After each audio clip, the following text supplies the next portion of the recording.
It's Pro Savings Days at Lowe's. Get up to 35% off select major appliances and save an additional $1,000 when you buy 4 select LG major appliances. Plus, get a free DeWalt 20-volt max 5 amp-hour battery when you buy a select DeWalt 20-volt max tool. Get the job done for less at Lowe's. We help. You save. Valid through 9/26. Selection varies by location. While supplies last. See Associate or Lowe's.com for more details and qualifying items. The following episode will contain spoilers. You have been warned. You're listening to Cinema IRL, the podcast that throws you into the movie and asks the question, what would you do? I don't even know what to say here, but you keep that needle the hell away from my eyeball. Amber and Scott discuss The Home. And now, Cinema IRL. I wish I could switch places for just one day. What would you do? Put yourself in my shoes. How do we handle this? What would you do? Put yourself in my position. What would you do? Now it's your turn. You know, sometimes jail is not exactly the worst alternative. Yeah, that's certainly the case in this week's film called The Home. A 20-something screw-up is assigned community service at a crumbling retirement home and uncovers a terrifying plot which will endanger the lives of the residents and his own. I don't think it was a crumbling retirement home. It was just a messed up, scary, beyond effed up retirement home. I mean, there were a lot of rats in the basement. Well, I mean, that's a thing sometimes. Yeah, this film, I immediately thought of The Rule of Jenny Penn, and hopefully our intern can drop the link to that episode in our show notes. But just basically another film about the sick, twisted, messed up stuff that can happen in skilled nursing facilities and nursing homes. Yeah, it's actually funny. One thing I learned a few years back in the process is that it is shocking the STD rate in retirement homes. Yeah, you can't get pregnant, and you're not worried about, getting married, and you're just enjoying the opportunities that present themselves. Just getting in there. Yeah. So, but I don't know if any of them had like serums to keep themselves young. Yeah, and that was really the premise of this film, is jumping to the chase of something that we discover towards the latter half of the film, is that all of these people in this nursing home don't really age. Yeah, this reminded me of another movie, which I feel really stupid blanking on because it's a classic. Okay. I should be shot for not knowing this. The Jack Nicholson one where he's a writer and he goes off to be secluded. Oh, One Flew Over the Cuckoo's Nest? No. Red Rum. Oh, yeah. Yeah, you know which movie I'm talking Yeah. about. 1980. Yeah. Just kind of going crazy there, and then like the picture. The Shining, there you go. Yeah, and then like the pictures like over the years of them being there and not aging, and yeah, it was all weird. Yeah, so basically what they do is, I don't know, they lure people there. And our main character, Pete Davidson, played a character named Max. And Max basically made some art somewhere on a building where they didn't want art. And instead of being incarcerated, his dad supposedly set up a deal. Bad dad, scary dad. His seemingly nice foster dad set up a deal for him to go work at this nursing home, saying, go work for them for 4 months as community service, and, you can stay out of jail. And Max was like, I don't want to go, but yeah, okay, I'll go.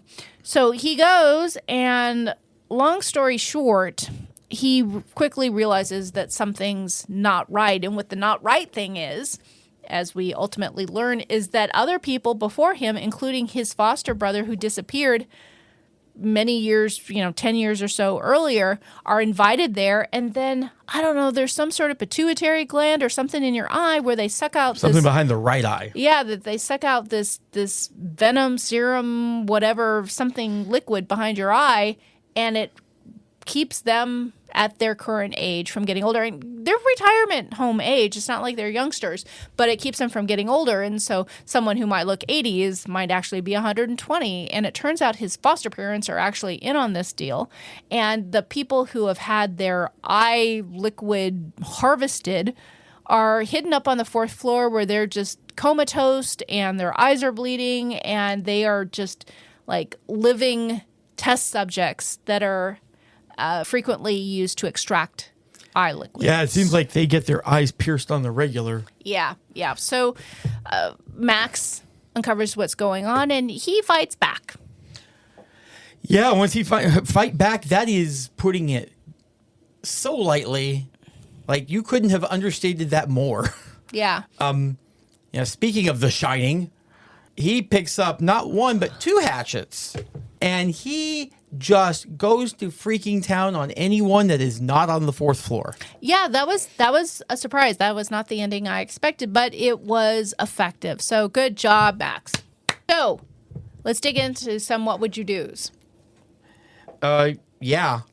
What would you do if, gosh, there's a lot in here, because the reality is all these people that were the residents actually were almost putting on a play for Max. They were all in on this. Yeah, they create this narrative of, there's, the government is experimenting on them and there's all this stuff, but they're doing it for their own amusement because they believe that boredom kills you and they're trying to entertain themselves. So they're actually all in this whole prank to make Max think certain things just to amuse themselves. Almost like a super sick, twisted Truman Show.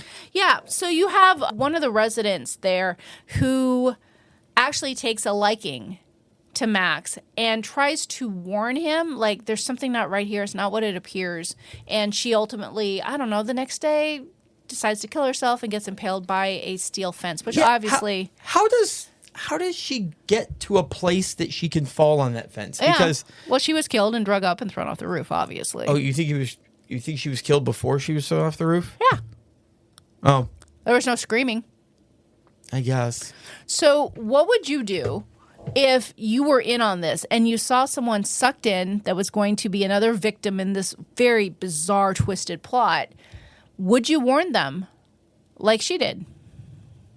Man, this is hard. I mean, it sounds like this is something that's been going on for many, many years. Yeah, they go back. They find pictures, or Max finds pictures dating back to the 80s. Yeah, and these are definitely people that seem like they are willing to do whatever it takes to keep this going. So if you speak up, I mean, you could easily get ended. Yeah, Norma was trying to warn him without getting in trouble and without saying exactly what was happening, but then she was scared someone saw her, and she was right to be scared because within 12 hours she had supposedly taken her life, which obviously they killed her.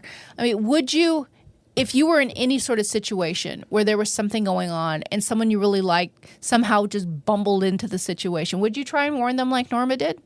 I mean, I think it's the whole she saw something in him that maybe the people they normally got in there were not people who were as redeemable, though even that's weird because Max's brother seemingly was on a good track. Yeah, Luke had gone off to college when Max was around 11 and supposedly killed himself while he was at college. So this brother figure, this idol that Max had, got taken from him when he was 11. And he was even told, you can't go to the funeral because it'll upset you. But it turns out there wasn't a funeral because there wasn't any suicide because Luke was up on the 3rd floor having needles put in his eye. Yeah, no, that was severely messed up. Yeah. I mean, I kind of want to rewatch the movie with the knowledge that everyone there was in on it.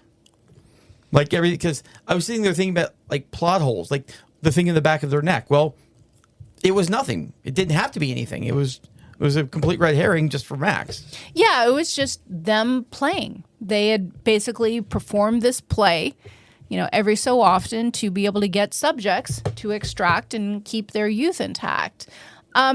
I think another, although a small characters in this film, is the little girls who were the foster parents that shared the man and the woman who raised Max continued to raise foster kids. And we learned that these foster kids are actually the ones that wind up on the 4th floor. But 2 of the current ones, when he goes back home thinking he's safe, not realizing that his parents are part of the sinister plot, the little girls come forward, and they've never met Max before. They don't know who he is, but... Which is kind of weird, because how long has he been there? Well, he doesn't live there anymore. He's a grown man. But you would still think that like he's obviously in the same town as his parents because I mean, it's a revolving door of kids in the foster home. I don't know. That didn't seem peculiar to me. So these little girls say, hey, we want to show you something. And they show him this room, which is the room that has the keys to what's going on for Max, where he sees the photos going back to the 80s. He sees his missing foster brother, Luke, at the home and whatnot. That was really brave of those little girls. I mean, what would you do if you discovered a secret room? How are you discovering that room? Holy crap. Well, you play in a closet. I mean, it was through a closet, and I don't know, as a kid, I played under tables and in closets and things like that. I think that's pretty normal. I don't know if I'm the parents. I'm definitely keeping a better lock on that door. Yeah, actually, thinking about a secret room behind a closet makes me think of another film. Intern, take a note. What is it? What was it? Rosario? Yeah, Rosario. Yeah, where there was another secret demonic room. Actually, I'm starting to see themes with a lot of these films that there are frequently, I don't know, secret demonic spell rooms on the other side of closets. So, folks, check those out in your house before you rent. Yeah, that was interesting. It was like this weird shrine almost in a way that like it didn't. Well, because they worship someone called Dia. Yeah, who's Dia? Dia was basically the spiritual fountain of youth. That I kept reading it as the DEA.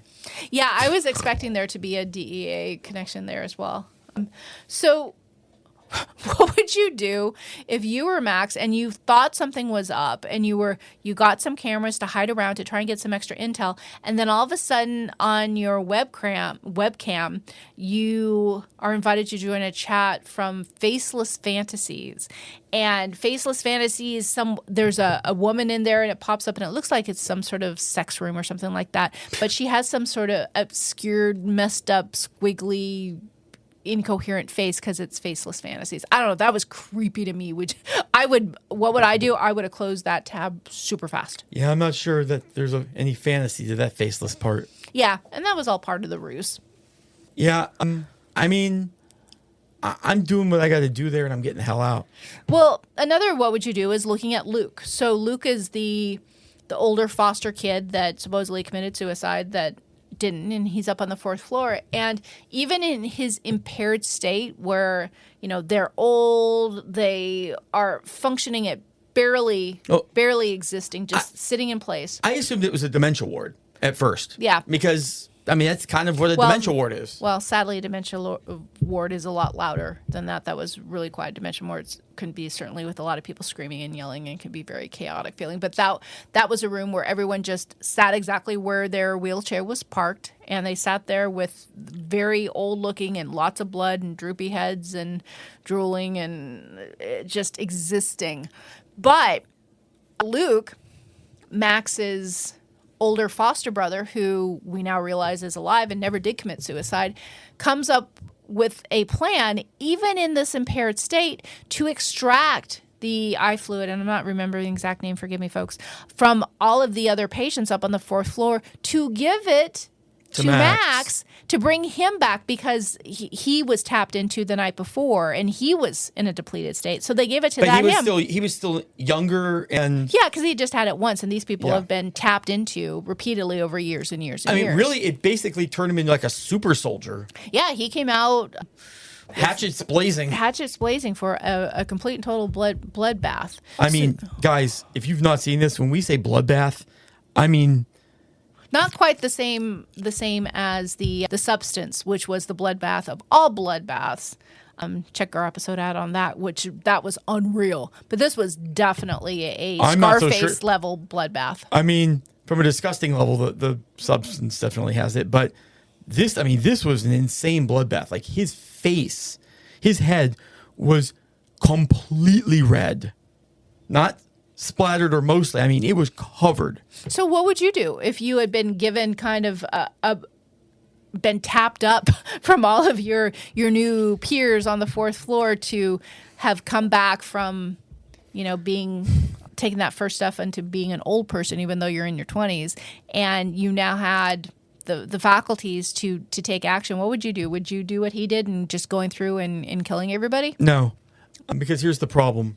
Unfortunately, this doesn't have a happily ever after.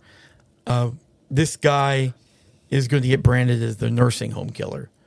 Like, I don't think that there's enough people on the fourth floor in enough state that's going to be able to say anything or do anything that's going to, like the fact that he went through and just killed like, 36 people or something like crazy like that. Like, I'm just getting away and going to the police.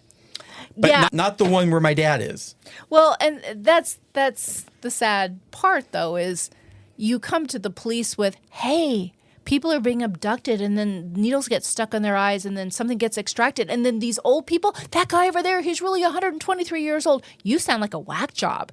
Nothing happens with the people that you're supposedly reporting, and you probably get thrown in a loony bin. Oh, yeah. You are, I mean, I had that same thought of like, oh, crap, now he has to go into hiding because someone's going to discover all of these bodies. yeah, and that's the thing. There's no smoking gun that just proves that he was doing stuff in the right. Like, Yeah, I mean, you have a lot of accusations and you don't really have any proof. not to back it mention up. he's there doing community service because of a crime. Yeah, because he's a criminal, and he's Pete Davidson, so he has tattoos over every square inch of his body. So, in the eye of society, he's probably not the most credible person. People do make snap judgments and paint people in corners, and if you look at him for where he is, doing the community service and being in the foster system, someone's not going to find him to be a credible witness. No, not at all. Final thoughts on The Home? I don't know. My final thought is on this is I think of on some of these films is someone please take care of me when I'm old and keep me out of the system. The system's just so broken. Outside of these horror movies, it's just broken. Very, very, very much so. We hope you enjoyed our episode. Thank you for listening. And to catch all the new episodes, please subscribe. We release 2 to 3 episodes weekly, so we'll have new content regularly. Until next time.